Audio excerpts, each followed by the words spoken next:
Je suis avec Patrick Stefanini. Patrick Stefanini, bonjour. Bonjour. Alors, je vais vous laisser tout d'abord vous présenter à nos lecteurs.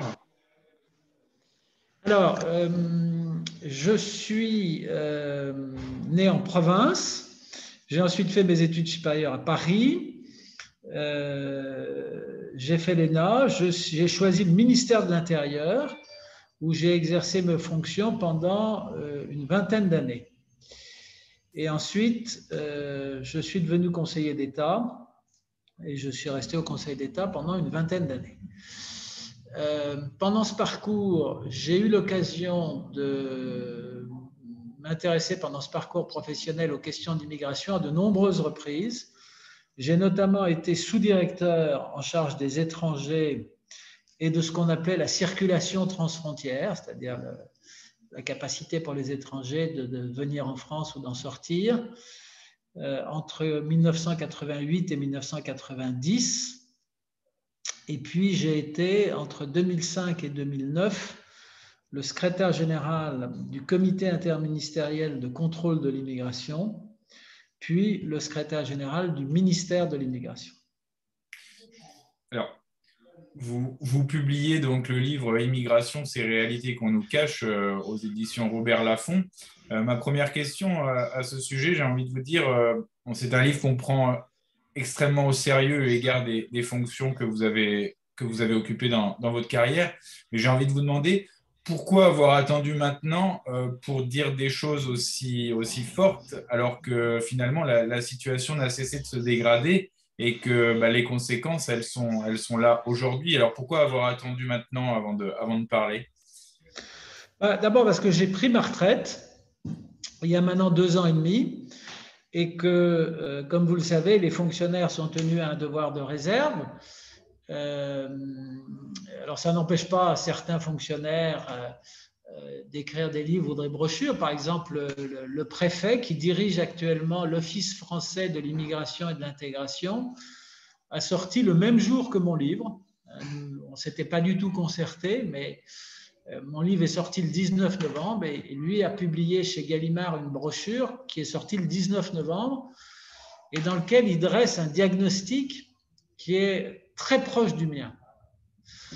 En revanche, sa brochure ne comporte pas de propositions et a fortiori pas de critique de la politique des pouvoirs publics. Moi, mon livre comporte des propositions et comporte à certains égards des critiques de la position des pouvoirs publics, ce qu'un fonctionnaire à la retraite peut faire, contrairement à un fonctionnaire en activité. Alors, justement, quel est le tableau, avant de parler des propositions que vous faites, quel est le tableau que vous dressez concrètement de l'immigration aujourd'hui en France? Quelle est la réalité de l'immigration aujourd'hui en France? Alors, la réalité, c'est que c'est formé depuis la fin des années 90. Pour simplifier, on peut dire à partir de 2000. C'est formé pendant 20 ans une vague migratoire puissante, aussi puissante que celle que la France a connue dans les années 55-75 et aussi puissante que celle que la France a connue après la Première Guerre mondiale. Et cette vague migratoire, elle n'a cessé de s'amplifier au cours des 20 dernières années. Et en 2019, par exemple, la France a délivré 274 000 titres de séjour, c'est-à-dire 80% de plus qu'en 2000. Vous voyez bien, vos lecteurs, vos auditeurs comprennent bien qu'aucune donnée démographique ou économique n'a évolué dans de telles proportions. Le fait que la France délivrait en 2019 80% de titres de séjour en plus par rapport à ce qu'elle faisait en 2000 montre que notre pays a été l'objet d'une puissante vague migratoire. Le même constat se fait sur la demande d'asile. On est passé, pour simplifier, de 40 000 demandeurs d'asile en 2000 à un peu plus de 130 000 en 2019. Donc, le nombre des demandeurs d'asile a été multiplié par 3. Là aussi, ça va dans le sens du même diagnostic, à savoir une vague migratoire puissante. Et j'ai écrit ce livre en partie parce que j'ai voulu rompre avec l'attitude d'une partie de l'école démographique française. Une partie des démographes français soutiennent depuis de nombreuses années que ça n'évolue pas, en fait. qu'il n'y a pas de problème d'immigration en France, que l'immigration est plus importante dans des pays européens voisins, ici souvent l'Allemagne, etc. Et surtout que notre solde migratoire est très faible. Et j'ai voulu, à travers ce livre, montrer que la réalité était différente. Peut-être que des pays comme l'Allemagne ont accueilli davantage d'immigrés, notamment en 2015-2016. Mais d'abord, l'Allemagne n'avait pas de tradition d'immigration, ça n'était pas un vieux pays d'immigration. Nous sommes un vieux pays d'immigration. Nous avons déjà eu à gérer au cours du siècle précédent 2 grandes vagues migratoires. Et là, nous sommes touchés par une 3e vague migratoire qui est importante et qui met à l'épreuve nos capacités d'intégration. Et ce que je démontre dans mon livre, c'est que nos capacités d'accueil sont aujourd'hui largement saturées, que ce soit dans le domaine du logement, dans le domaine de l'éducation, dans le domaine de l'économie et de l'accès à l'emploi. Et au fond, le modèle français d'intégration qui a fonctionné dans les années 1960-1970, c'est un modèle qui reposait fondamentalement sur l'accès à l'emploi. La France faisait venir, en raison de sa forte croissance, faisait venir des travailleurs étrangers, ça a été le cas dans les années 55-75, et ensuite ces travailleurs étrangers faisaient venir des membres de leur famille. Mais le ressort premier, c'était l'accès à l'emploi. Et ce ressort en France est brisé. Depuis les 2 chocs pétroliers de 1974 et 1978, notre pays n'a plus jamais renoué avec la croissance qu'il avait connue pendant les 30 Glorieuses. Et sur les 20 dernières années, par exemple, on a eu un taux de croissance qui a été en moyenne de 1 ou de 1,2%, c'est-à-dire une croissance qui est insuffisante pour faire reculer le chômage et qui ne permet pas de procurer aux nouveaux immigrés, et notamment aux nouveaux immigrés venus pour des régions familiales, de leur procurer un accès à l'emploi.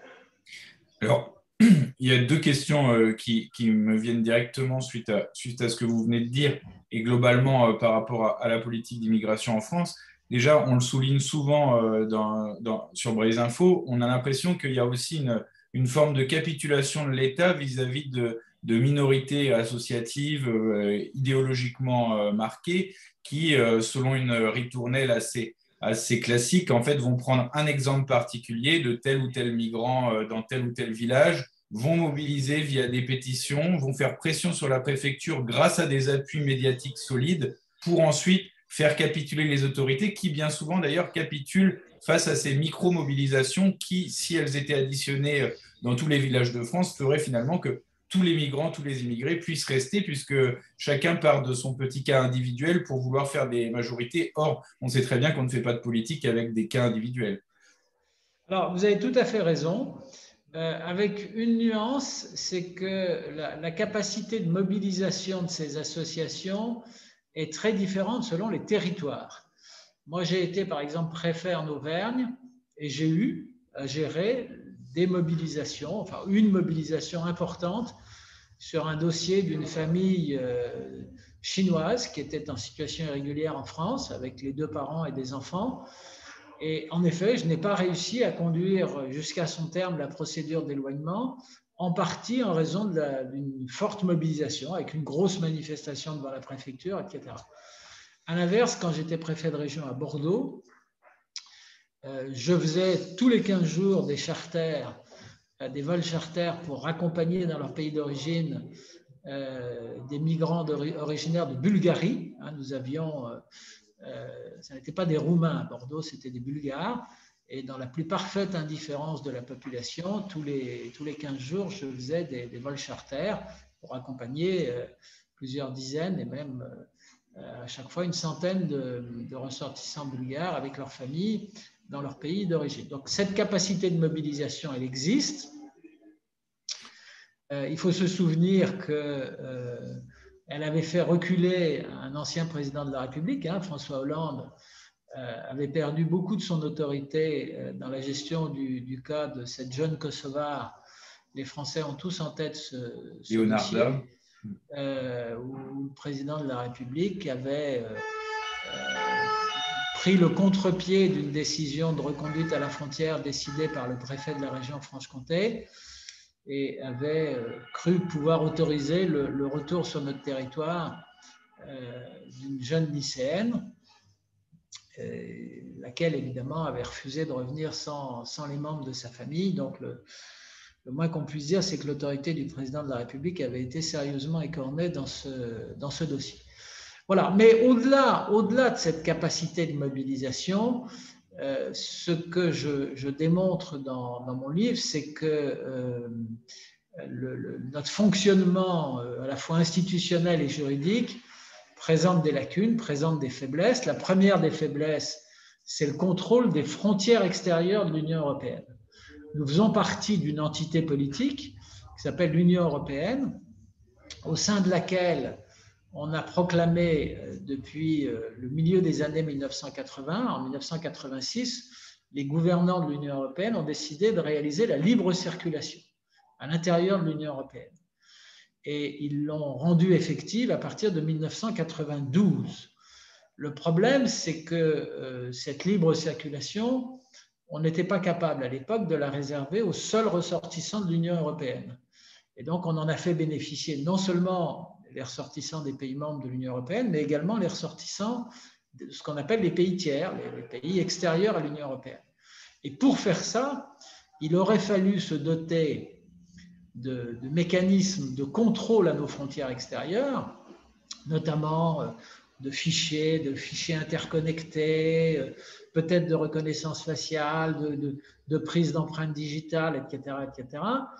Et en fait, en 1992, nous n'étions pas prêts et il a fallu des années, il a fallu bien une vingtaine d'années pour qu'on commence à être crédible sur le sujet. Nous ne le sommes toujours pas de manière parfaite.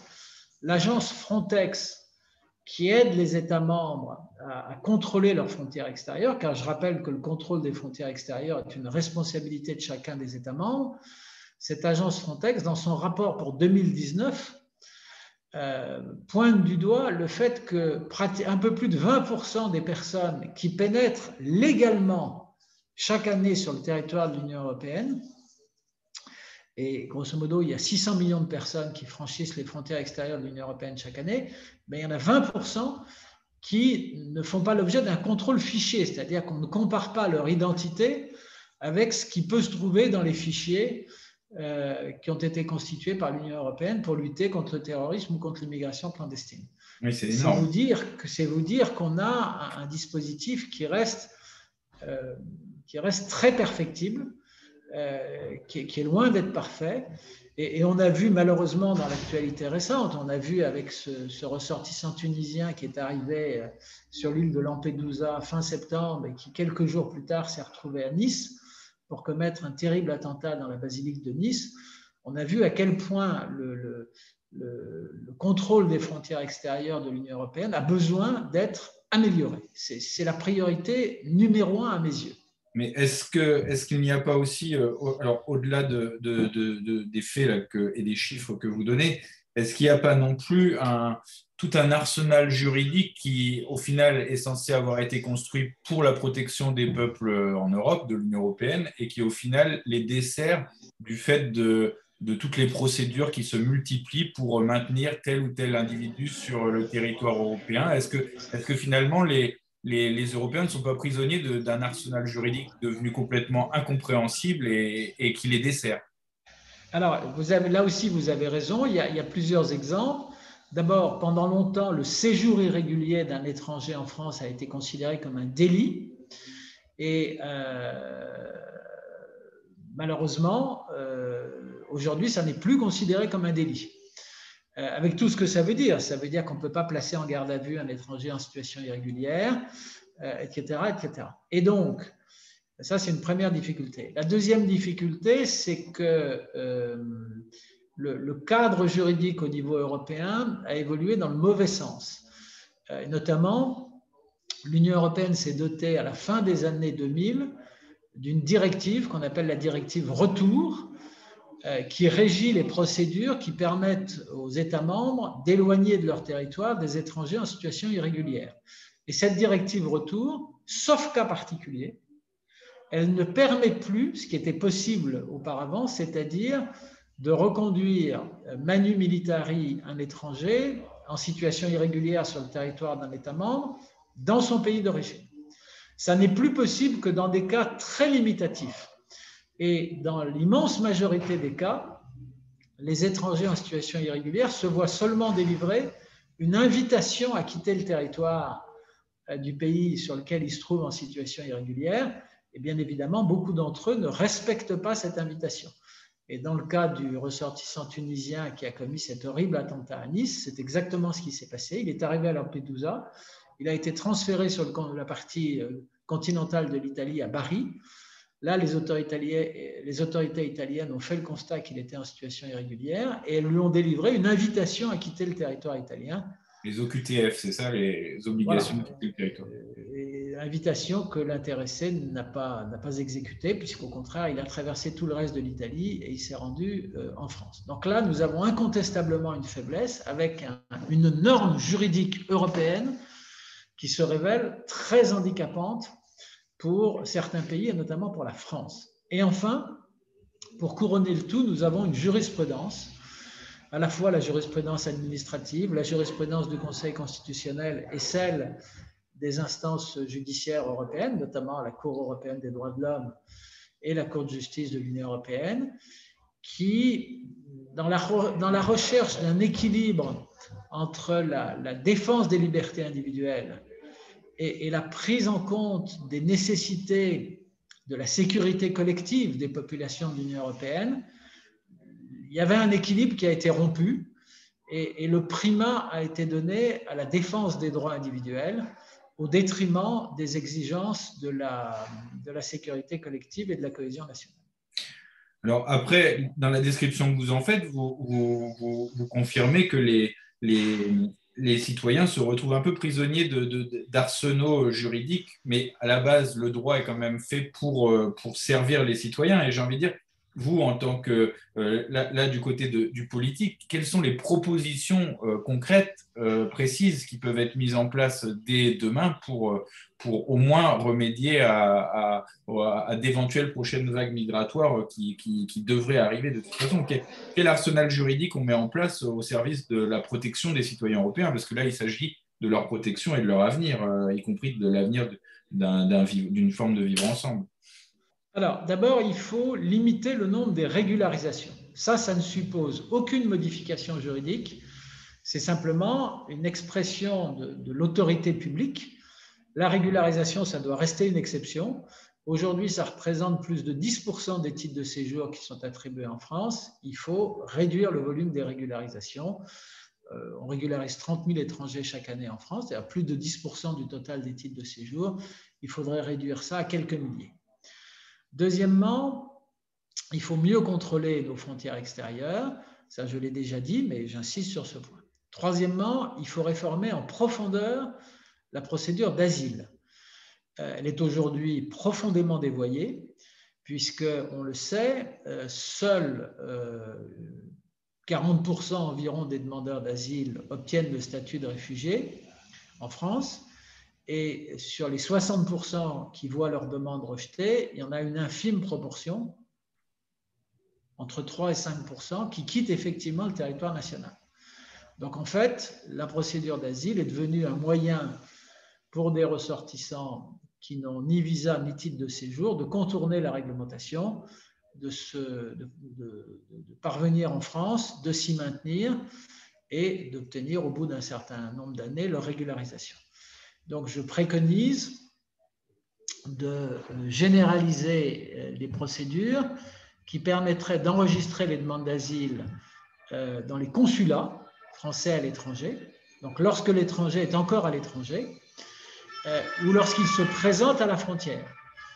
Et ça serait d'autant plus efficace que la plupart des ressortissants étrangers qui arrivent en France pour y demander l'asile n'arrivent pas directement de leur pays d'origine. Ils sont passés par d'autres pays, des pays tiers, au sein desquels ils avaient tout loisir de se rendre dans un consulat pour déposer une demande d'asile. Donc il faut généraliser l'asile, la demande d'asile à l'étranger ou à la frontière et faire en sorte que la demande d'asile formulée sur le territoire français devienne une exception avec des procédures de traitement accélérées permettant de s'assurer du départ de celles et ceux qui seront déboutés. Quatrièmement, il faut maîtriser les flux d'entrée au titre de l'immigration régulière. Et pour ça, je préconise une politique de quotas, ce qui implique une révision de la Constitution et ce qui implique donc probablement un référendum. Et ce serait le seul moyen de maîtriser l'immigration familiale et d'adapter cette immigration familiale aux capacités de notre économie. Car aujourd'hui, une des difficultés majeures que rencontre la France en matière d'intégration, c'est que les migrants familiaux qui sont sélectionnés sur des critères qui sont uniquement les critères des attaches familiales dont ils peuvent disposer en France, tout le monde sait qu'au bout de 2 ou 3 ans, ces migrants familiaux se présentent sur le marché du travail et qu'ils ont énormément de mal à trouver un emploi, d'abord en raison de la situation économique de notre pays, et aussi et surtout parce qu'ils n'ont pas été sélectionnés en fonction de leur profil professionnel. Ils ont été admis au séjour en France uniquement en fonction de leurs attaches familiales en France. Et donc, quand ils veulent exercer un emploi, ce qui est la condition pour trouver un logement et pour vivre de ses propres revenus, eh bien, ça coince. Et c'est la principale cause de la mise en échec de notre modèle d'intégration depuis 20 ans. Mais parce que là, vous avez parlé de l'aspect économique, mais est-ce que plus haut encore que l'aspect économique, il n'y a pas un aspect des masses, c'est-à-dire que aujourd'hui en France, il y a des millions de personnes qui sont d'origine extra-européenne, pour faire simple. Est-ce que des millions de personnes d'origine extra-européenne peuvent prétendre à cohabiter pacifiquement avec des millions de personnes d'origine européenne? Est-ce qu'il n'y a pas là un problème qui est déjà, on va dire, qui va bien au-delà de la future immigration, qui est déjà la conséquence des immigrations passées?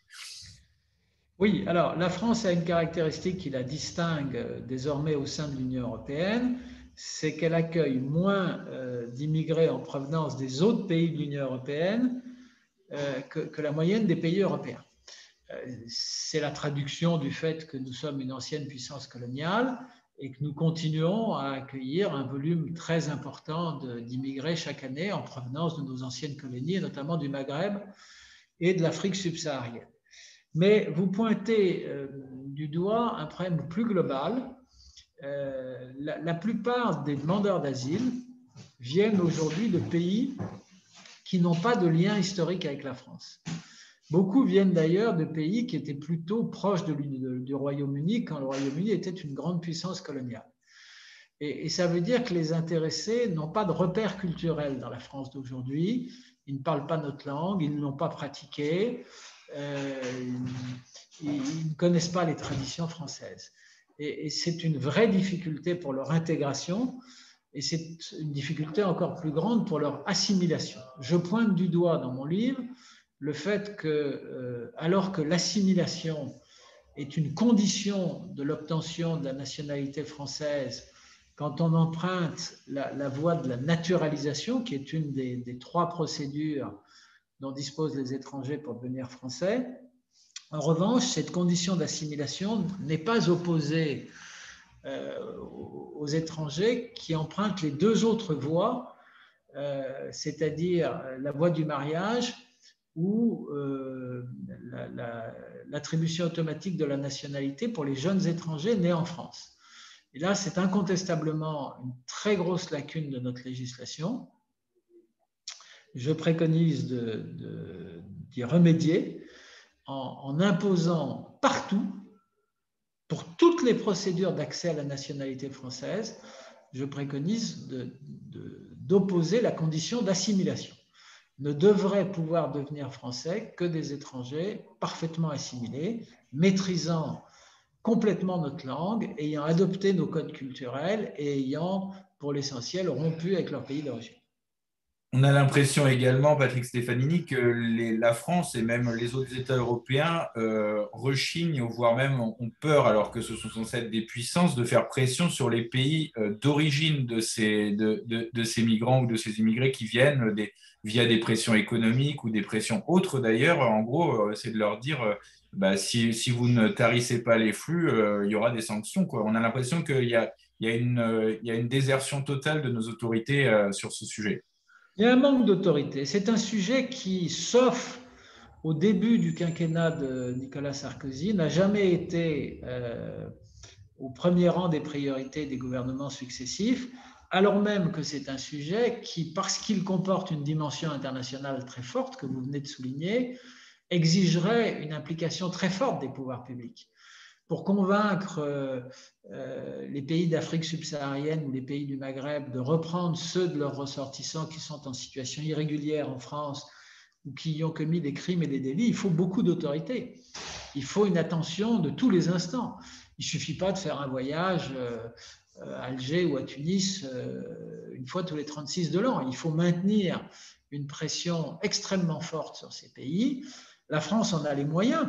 Si vous réfléchissez au fait, par exemple, que le Mali est un des pays qui délivre le plus difficilement les laissez-passer consulaires qui sont indispensables à l'éloignement des clandestins maliens qui sont en France, quand vous réfléchissez au fait que l'armée française assure seule ou quasiment seule la sécurité du Mali depuis 2013, la France ne manquerait pas, c'est le moins qu'on puisse dire, de moyens de pression si elle voulait vraiment s'en donner les moyens.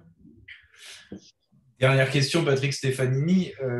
Concernant l'avenir en France, l'avenir en Europe, on a de plus en plus de personnalités politiques, y compris de premier plan, qui évoquent des affrontements communautaires, des possibilités, y compris de guerre civile dans nos pays. Quel avenir vous voyez pour nos populations et comment peut-être faire face à ça, parce que c'est aussi un sujet qui préoccupe grandement la population et finalement elle a très peu de réponses. Vous parliez d'un référendum sur l'immigration, jamais aucun politique n'a osé le faire, alors que finalement tous les sondages indiquent que les populations européennes sont majoritairement hostiles à l'immigration. Bien sûr.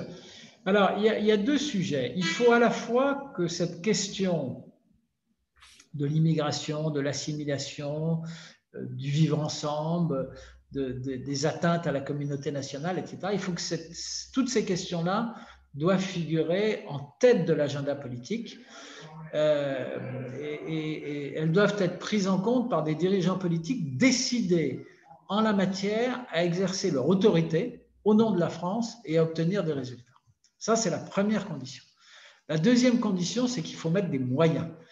Je conclus mon livre en rappelant qu'en 1965 ou 1966, donc 4 ans après la fin de la guerre d'Algérie, les dépenses régaliennes en France, c'est-à-dire défense, sécurité, police et gendarmerie et justice, ces dépenses régaliennes en 1965-1966, elles représentaient 6,5% du produit intérieur brut.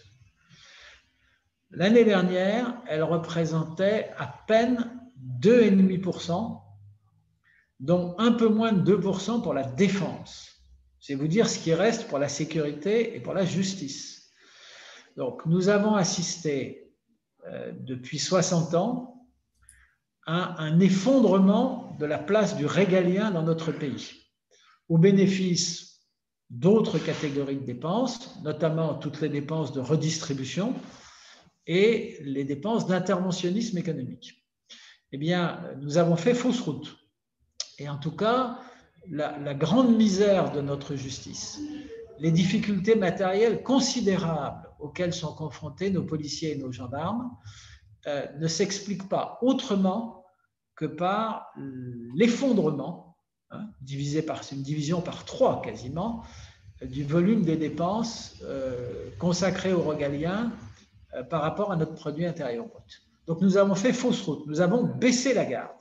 Si nous voulons reprendre le contrôle, il nous faut absolument augmenter de manière significative la part des dépenses régaliennes et naturellement utiliser les moyens correspondants avec une volonté de marquer l'autorité de la France et de marquer que la loi doit être respectée.